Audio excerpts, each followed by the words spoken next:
here we are at the beach having a good time. Unfortunately, I bought one of those cabanas at a certain big box department store that looks really good on the picture, but in the middle of the heat, covered with sand and 2 wiener dogs, it is not the most pleasant thing in the world to put together. So we're going to go buy a beach umbrella at CVS, because this is going back to that big box store that we all know. So don't buy one if you want to keep your sanity. So, but we're out here on a lighter note. Let's try to be positive. On a lighter note, we are enjoying the beach, and our wiener dogs are having a lot of fun. I got some good video of them. Terry was out deep in the water, and Oscar took off after her and got pummeled by a wave and had a good time. So there's a little squirt right there. And Tyson is right there, just sitting enjoying himself. So we're having a good time, trying to relax a little bit and recover from the CABANA catastrophe. All right, we've got 5 more days, 6 more days. 6 more days? 6 more days. 6 more days.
we had a pretty good day today. We got to the beach early this morning and played with the wiener dogs. We had a lot of fun and drove around a little bit. We found a nice little beach store where we bought another beach umbrella because of the CABANA catastrophe that we had.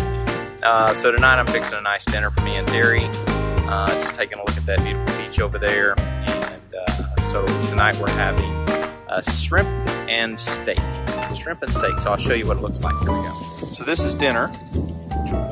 Bought these shrimp, pound of Gulf shrimp at local Captain Mike's. So looks like a good dinner. See y'all later. So this is dinner. Bad. That's my dinner guest. Better than not bad. She's rocking awesome. So we're having 2 sirloin steaks and some shrimp that came from the Gulf. It's fresh, a little white wine, and that's it. So this is dinner. You like it? I do. All right, let's eat. Let's eat.